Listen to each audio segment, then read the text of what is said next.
I'm a family physician at Maplewood Regional Medical Center in Willowbrook, New Hampshire, or at least I was, until I closed my practice last spring after 19 years of dedicated service. You can call me Dr. Benjamin Thornfield if you want. What I'm about to tell you about is the one case that made me question everything I thought I knew about medicine, history, and the very nature of human memory, ultimately leading me to abandon traditional practice entirely and pursue alternative approaches to understanding the human mind. Maplewood Regional Medical Center serves the greater Willowbrook area and the surrounding rural communities scattered throughout the White Mountains of northern New Hampshire. It's a modest facility compared to the major teaching hospitals you'd find in Boston or Manchester, but we handle everything from routine pediatric checkups to complex geriatric care, chronic disease management, emergency medicine, and the occasional psychiatric crisis. During my nearly 2 decades there, I treated thousands of patients with conditions ranging from diabetes and cardiovascular disease to anxiety disorders, depression, and unexplained medical mysteries that kept me awake at night, wondering about the limits of modern medicine. But nothing in my extensive medical training at Dartmouth Medical School, my residency at Massachusetts General Hospital, or my years of practical experience in rural family medicine prepared me for what I encountered with patient case file #7293 in my meticulously organized medical records. This case would challenge not only my understanding of medicine, but my fundamental beliefs about the nature of consciousness, memory, and human identity itself. The case I'm about to describe began long before the patient ever set foot in my examination room. It started on a particularly harsh February morning in 1998 in the picturesque but isolated mountain town of Cedar Ridge, New Hampshire, about 35 miles northeast of Willowbrook.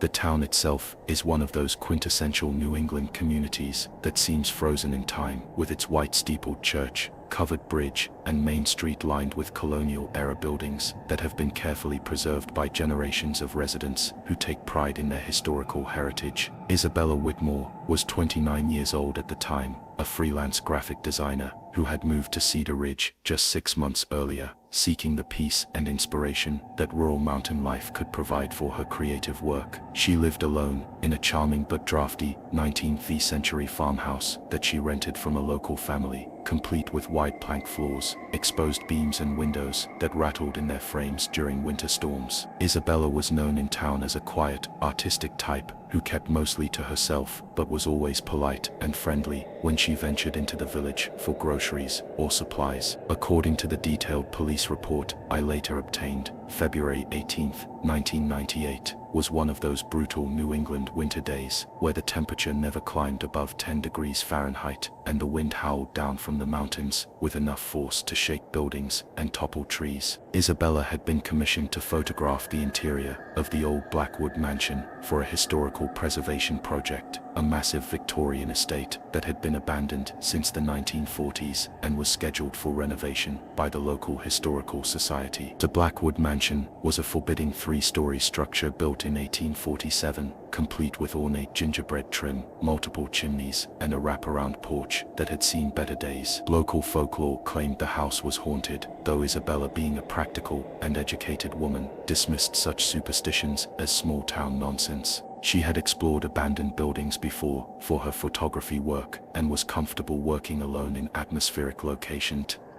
At approximately 2:15 p.m., while Isabella was photographing the grand staircase on the 2nd floor, a section of the deteriorating wooden balustrade gave way under the weight of her camera equipment bag. She fell approximately 12 feet, striking her head on the marble floor of the entrance hall below. The impact was severe enough that she lost consciousness immediately, and it was only by chance that the Historical Society's maintenance supervisor, checking the property before the weekend, discovered her lying motionless at the foot of the stairs nearly 2 hours later. Isabella was rushed by ambulance to Maplewood Regional Medical Center, where our emergency team, led by Dr. Patricia Kellerman, found evidence of a significant traumatic brain injury. CT scans revealed substantial swelling in the temporal and frontal regions, along with what appeared to be a minor subdural hematoma, bleeding between the brain and skull that required immediate surgical intervention to prevent potentially fatal complications. Dr. Marcus Webb, our consulting neurosurgeon, performed an emergency craniotomy that evening to relieve the pressure and evacuate the accumulated blood.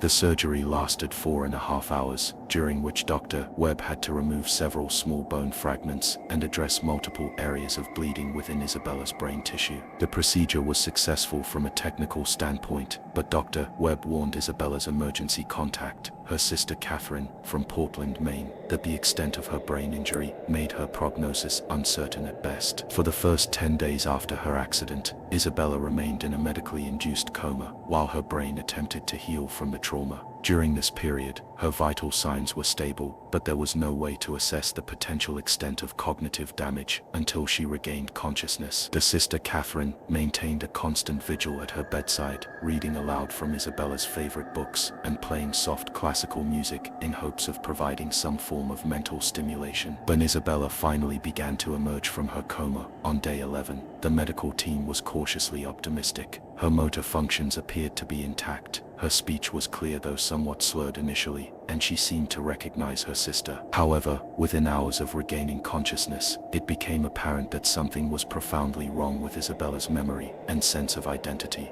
Isabella consistently claimed that she was not Isabella Whitmore, the graphic designer from 1998. Instead, she insisted with remarkable conviction that her name was Isabella Rose Fairchild, and that she was a seamstress and occasional governess living in the year 1892. She spoke in an archaic formal manner that seemed natural rather than affected, used vocabulary and expressions that had been out of common usage for over a century, and appeared genuinely bewildered and frightened by her modern hospital surroundings. When shown her reflection in a mirror, Isabella expressed profound shock and confusion, claiming that she appeared to have aged dramatically since she last remembered looking at herself. She examined her hands with amazement, noting that they appeared much rougher and more weathered than she recalled, and seemed genuinely disturbed by the absence of what she called her mourning jewelry, apparently referring to Victorian-era memorial ornaments that she insisted she always wore. The nursing staff initially attributed Isabella's strange behavior to post-traumatic confusion, a common side effect of severe brain injuries that typically resolves as the patient heals. However, as days passed, Isabella's conviction about her identity only grew stronger, and her reactions to modern technology, medical equipment, and basic aspects of contemporary life suggested a level of confusion that went far beyond simple disorientation. When nurses attempted to explain routine medical procedures, Isabella responded with detailed questions about magnetic healing, electric therapy, and water treatments that revealed an extensive knowledge of 19th century medical practices rather than any familiarity with modern healthcare. She referred to the cardiac monitor as a most peculiar telegraphic device and asked repeated questions about how electric messages could be used to monitor the human heart. Most striking was Isabella's reaction to basic modern conveniences that filled her hospital room. She spent long periods examining the electric lighting fixtures with intense curiosity, repeatedly turning the switches on and off while muttering about the remarkable advancement in electrical illumination. She was fascinated by the television, which she called a moving picture box, and asked detailed technical questions about how images could be transmitted through the air without the use of magic lantern projectors or stereoscopic devices. Dr.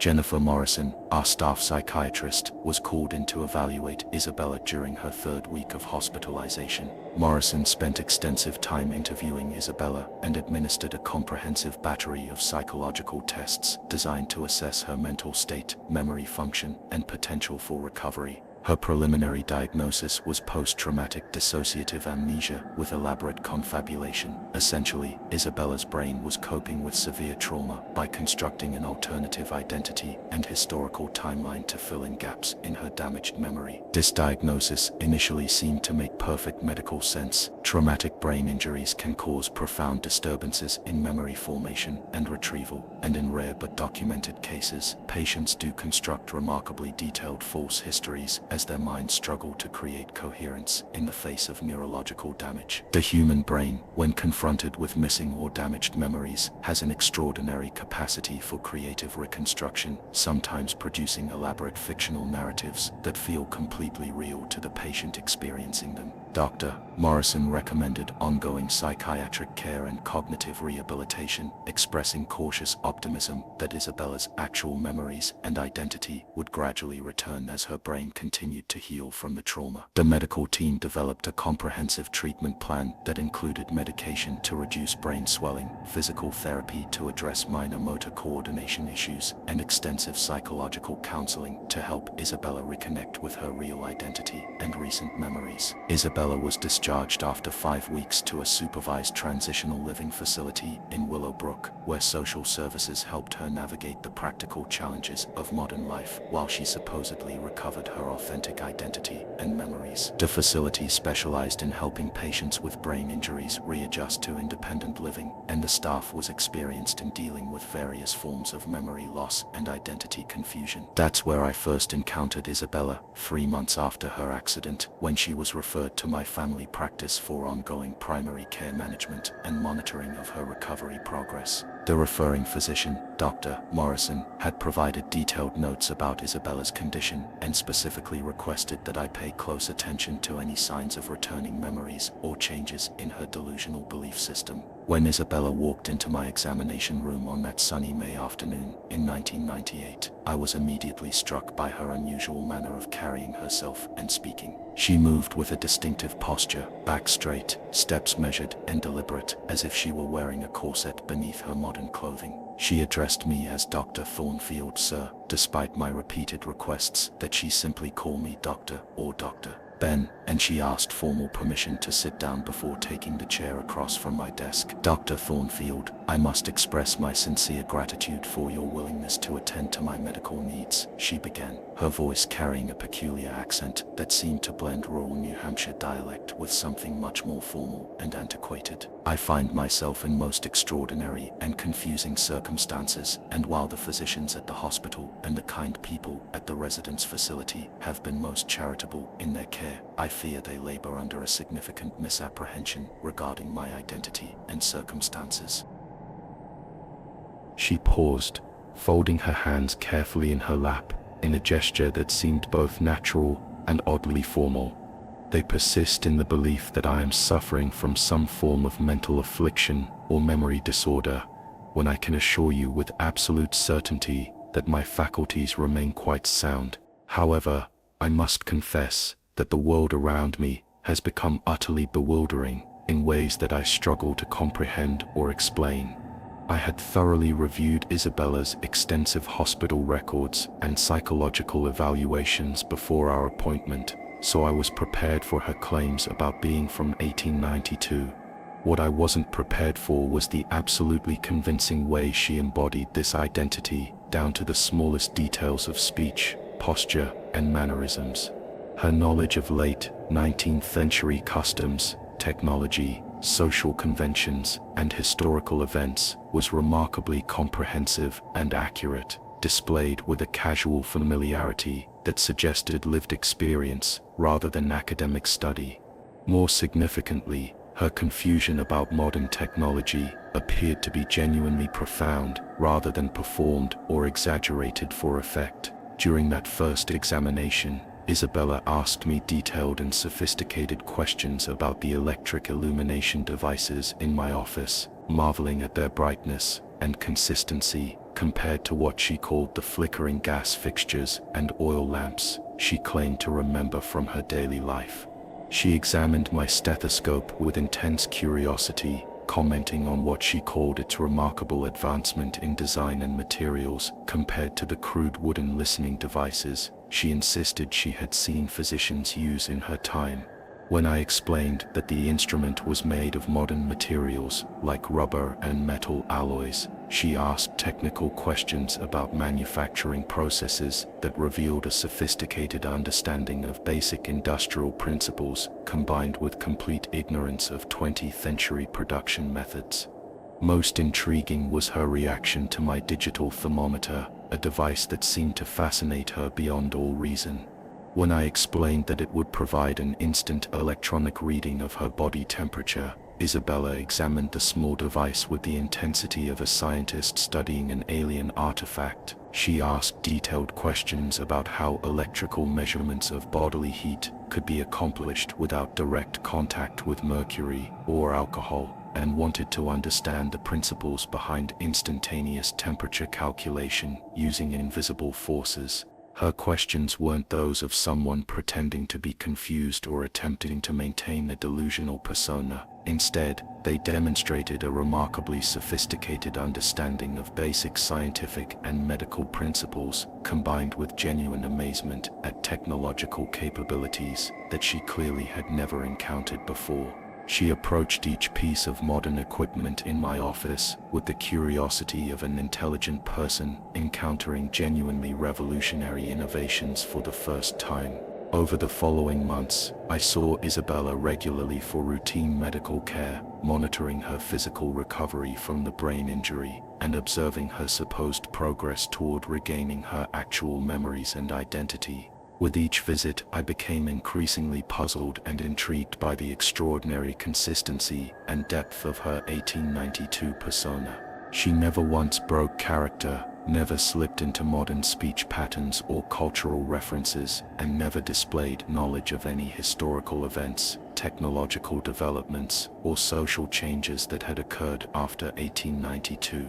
When I tested her indirectly by mentioning major 20th century events like the Spanish-American War, World War I, the Great Depression, or even the invention of automobiles and airplanes, she showed no recognition whatsoever of these historically significant developments. However, she could discuss with remarkable fluency and detailed the political tensions of the 1890s, the economic panic of 1893, the technological innovations of the late 19th century, and social customs of the Victorian era, with the casual expertise of someone who had personally lived through these experiences. Most convincingly, Isabella's knowledge extended to obscure technical details and specialized information that would have been extremely difficult for a modern graphic designer to research and memorize, even if she had been motivated to create an elaborate deception. She could describe the exact specifications and operational procedures for 19th century sewing machines, the daily routines and social expectations of working as a governess in rural New England during the 1890s,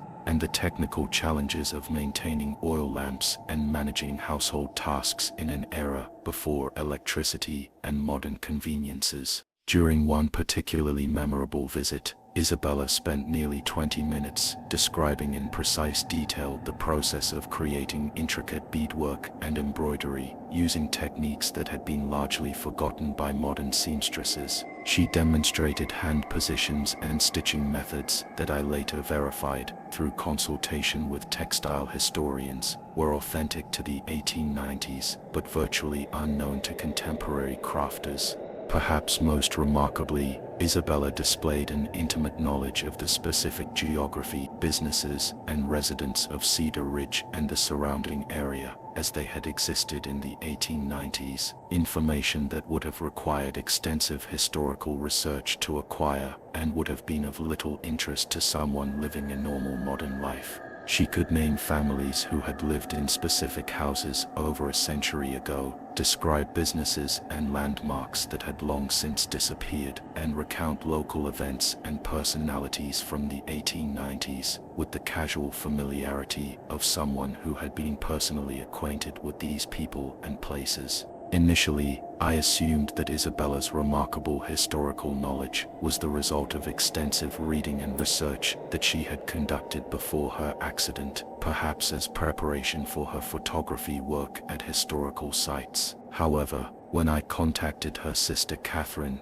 and asked about Isabella's hobbies and interests, I learned that Isabella had shown no particular interest in 19th century history, had never collected antiques or historical materials, and had never demonstrated any special knowledge of Victorian-era customs or technology. According to Catherine, Isabella had been a thoroughly modern person who embraced contemporary technology, followed current events, and showed no signs of nostalgia for historical periods or old-fashioned ways of life. Her apartment, which Catherine had helped pack up after the accident, contained modern furniture, contemporary art books, cutting-edge computer equipment, and no historical materials or period artifacts whatsoever. This discrepancy between Isabella's pre-accident interests and her post-accident persona began to trouble me deeply. I started researching Isabella's claims and historical assertions, initially hoping to better understand the source of her elaborate delusions so that I could develop more effective strategies for helping her recover her authentic identity and memories. What I discovered in the archives of the New Hampshire Historical Society, the Cedar Ridge Municipal Records, and the genealogical collections at Dartmouth College would begin to fundamentally challenge everything I thought I knew about memory, consciousness, and the nature of human identity itself. My research into Isabella's historical claims began as a straightforward fact-checking exercise. I was certain that a thorough investigation would reveal the source of her elaborate delusions, perhaps uncovering some forgotten childhood exposure to local history or a subconscious memory of historical documents she had encountered during her photography work. What I found instead would shake the very foundations of my understanding of human consciousness. The first breakthrough came when I discovered birth and death records at the Cedar Ridge Town Hall. According to the meticulously maintained vital statistics from the 1890s, there had indeed been a woman named Isabella Rose Fairchild living in Cedar Ridge during that exact time period. She was born on March 15, 1863, which would have made her 29 years old in 1892. Precisely the age our Isabella claimed to be when she remembered her life in that era. But this could have been coincidence. Victorian-era names were often repeated across generations, and Isabella was a popular name throughout New England during the 19th century. I pressed deeper into the records, looking for more specific details that could either confirm or dispel Isabella's claims about her historical identity. What I found in the Cedar Ridge Historical Society's archives left me speechless. Among the carefully preserved documents from the 1890s, I discovered a detailed seamstress's ledger book that had belonged to Isabella Rose Fairchild. The handwriting was distinctive, with elaborate flourishes and careful attention to detail that reflected the penmanship education of the Victorian era. More importantly, the ledger contained precise records of sewing commissions, fabric purchases, and detailed notes about intricate beadwork and embroidery techniques. I arranged for a handwriting analysis expert from Boston to compare samples of the historical Isabella's writing with handwriting specimens I collected from our modern Isabella during routine medical forms and cognitive assessments. The forensic analysis revealed characteristics that seemed impossible to explain through conventional means. Dr. Margaret Chen, the forensic document examiner, spent 3 weeks analyzing the samples before delivering her findings. Dr. Thornfield, she said, during our meeting in her downtown Boston office, "I've been doing this work for 25 years, and I've never encountered anything like this. The handwriting samples you've provided show identical pressure patterns, letter formation habits, and distinctive flourishes that develop over decades of consistent practice. These aren't just similar, they're identical in ways that would be impossible to fake or unconsciously replicate." She pulled out detailed comparison charts, showing microscopic similarities in pen strokes and letter connections. "Look at these specific characteristics. The way she forms her capital F's with this unusual loop, the distinctive way she crosses her T's with a slight upward curve, the consistent spacing between letters. These are deeply ingrained motor patterns that develop through years of repetitive practice. It would be neurologically impossible for someone to suddenly adopt these exact patterns after a brain injury, especially patterns from handwriting samples that were never publicly available for study." The implications of this discovery were staggering. But I pushed forward with my investigation. I needed to understand how Isabella could possess such specific knowledge of the historical Isabella Fairchild's life, work, and personal experiences. I spent weeks combing through estate records, property deeds, and even private correspondence that had been donated to various historical collections throughout New England. Every detail that our Isabella had casually mentioned during her medical appointments proved to be historically accurate. She had correctly described the exact location of the original Fairchild residence, the names of her employers when she worked as a governess, specific family members and their relationships, and even intimate personal details that had only been recorded in private letters and diaries that were housed in restricted archives at Dartmouth College. The most compelling evidence came from a collection of personal correspondence between the historical Isabella Fairchild and her sister Margaret, who had moved to Boston in 1890. These letters, written in Isabella's distinctive handwriting, discussed her daily life, her work as a seamstress, her thoughts about the changing world around her, and her hopes for the future. They revealed a personality, sense of humor, and way of expressing herself that matched perfectly with the characteristics I had observed in our modern Isabella. But the truly impossible discovery came when I found Isabella Fairchild's death certificate. According to the official records, Isabella Rose Fairchild had died on February 18, 1892, at the age of 29, from injuries sustained in a fall down the stairs of the Blackwood mansion, while visiting the property to discuss potential employment as a seamstress for the household staff. February 18, 1892, exactly 106 years to the day before our Isabella's accident at the same location. I sat in the basement archives of the New Hampshire Historical Society, staring at that death certificate until the words began to blur. The coincidence was impossible. Our Isabella had fallen in the exact same location, on the exact same date, under remarkably similar circumstances as the historical Isabella Fairchild, and had emerged with complete memories and personality traits that matched a woman who had died over a century earlier. I became obsessed with finding a rational explanation for what I was witnessing. I consulted with neurologists, psychiatrists, historians, and even experts in parapsychology, desperate to understand how such detailed and accurate historical knowledge could exist in the mind of someone who had shown no previous interest in 19th century history. Dr. Elena Rodriguez, a renowned neuroscientist at Harvard Medical School, reviewed all of Isabella's medical records and brain scans. Her assessment was both fascinating and deeply troubling. Dr. Thornfield, she explained during our lengthy phone conversation, Isabella's brain injury affected primarily the temporal lobe regions associated with recent memory formation and personal identity. However, her capacity for long-term memory storage and recall appears to be not just intact, but somehow enhanced beyond normal parameters. She paused, and I could hear papers rustling in the background. What's particularly puzzling is that her brain scans show unusual patterns of neural activity in regions associated with historical and procedural memory, areas that shouldn't have been significantly affected by her specific injury. It's as if her brain has somehow gained access to information that was never stored there through conventional learning processes. The medical explanations I received ranged from scientifically plausible to utterly speculative. Some experts suggested that Isabella might have unconsciously absorbed historical information during her childhood, or through forgotten encounters with historical materials. Others proposed that her brain injury had somehow unlocked latent memories or created false memories, so detailed and consistent that they felt completely real to her.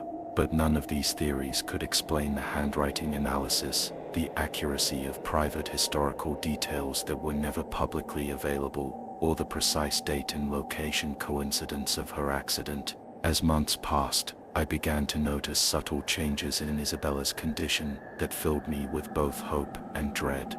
Her knowledge of modern technology gradually improved, and she slowly began to adapt to contemporary life, while maintaining her Victorian sensibilities and formal manner of speaking. However, she never regained any memories of her life as Isabella Whitmore, the graphic designer. More disturbingly, Isabella began to experience what she described as fading spells, periods where her memories of the 1890s would become hazy and indistinct, as if they were slowly being erased from her consciousness. During these episodes, she would become distressed and confused, desperately trying to hold on to details of her historical life that seemed to be slipping away. On March 15, 1999, exactly 1 year after what would have been the historical Isabella Fairchild's 136th birthday, Isabella collapsed in her apartment and was rushed to our emergency department. Despite extensive testing, we could find no medical cause for her sudden loss of consciousness.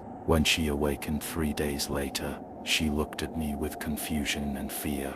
"Dr. Thornfield," she said, her voice now carrying a slight modern inflection that hadn't been present before. "I'm beginning to remember things about computers and modern art, and someone named Isabella Whitmore, but I'm also forgetting the house where I lived, my sewing room, the faces of people I cared about. They're becoming like dreams that slip away when I try to hold on to them." Over the following weeks, I watched Isabella gradually transition between two distinct sets of memories and identities. Some days, she was predominantly the Victorian seamstress, speaking in her formal, archaic manner, and displaying her extensive knowledge of 19th century life. Other days, fragments of Isabella Whitmore's memories would surface, recollections of art school, modern relationships, and contemporary experiences that felt foreign and unsettling to her. The final transformation occurred on February 18, 2000, exactly 2 years after her accident and 108 years after the historical Isabella's death. Isabella called me at home early that morning, her voice filled with panic and confusion. "Dr. Thornfield, something terrible is happening. I can't remember the name of my street in Cedar Ridge, or what my sewing machine looked like, or even my sister Margaret's face. But I'm starting to remember things about graphic design and photography, and oh God, I think I'm remembering who I really am, and it's terrifying because I don't want to lose her. I don't want to lose Isabella Rose." She was admitted to our psychiatric unit that afternoon, and over the next week, I watched as the historical Isabella's memories and personality gradually faded, while Isabella Whitmore's identity slowly reasserted itself. The transition was like watching someone die and be reborn simultaneously. When Isabella was finally discharged, she retained no memory of her year as Isabella Rose Fairchild. She remembered her accident, her long recovery, and had vague recollections of being confused about historical periods, but the vivid details of 19th century life that had consumed her thoughts for nearly 2 years had vanished completely. I continued to see Isabella regularly for follow-up care, and she eventually returned to her work as a graphic designer, moving to a different town to start fresh. She seemed happy and well-adjusted, showing no signs of the identity confusion that had defined the previous 2 years of her life. But I never told her about my research into her claims, or about the impossible evidence I had discovered regarding Isabella Rose Fairchild. The case haunted me for years. I found myself questioning not just my understanding of neurology and psychology, but fundamental assumptions about the nature of consciousness, memory, and identity itself. How could someone temporarily embody the complete personality and memories of a person who had died over a century earlier? What did this say about the boundaries between individual consciousness and some larger reservoir of human experience? I began to approach all my patients differently, paying closer attention to unusual symptoms and unexplained phenomena that I might have previously dismissed as medical anomalies. I started documenting cases that seemed to challenge conventional understanding, and I became involved with researchers studying consciousness, near-death experiences, and other phenomena that exist at the margins of accepted science. The Isabella Fairchild case ultimately led me to close my traditional family practice and pursue alternative approaches to understanding human consciousness and healing. I now work with patients who have experienced unexplained phenomena, helping them navigate experiences that conventional medicine cannot adequately explain or address. I still have copies of all the historical documents I discovered, the handwriting analysis reports, and detailed medical records from Isabella's case. Sometimes, late at night in my office, I pull out those files and try once more to find a rational explanation for what I witnessed. But after all these years, I've come to accept that some aspects of human consciousness and experience exist beyond the boundaries of our current scientific understanding. The case of Isabella Whitmore and Isabella Rose Fairchild remains for me a profound reminder that medicine, for all its advances and sophistication, still contains mysteries that challenge our most fundamental assumptions about the nature of human consciousness, memory, and identity. It taught me that the boundaries between past and present, between individual minds and collective human experience, may be far more permeable than we ever imagined. And sometimes in my quiet moments I wonder how many other Isabella Fairchilds are out there, temporarily awakening in modern minds, carrying forward memories and experiences from lives lived long ago. How many patients do we dismiss as delusional when they might be briefly embodying aspects of human consciousness that we simply don't yet understand? These are the questions that will continue to haunt and inspire my work for the rest of my medical career, however unconventional that path may now be.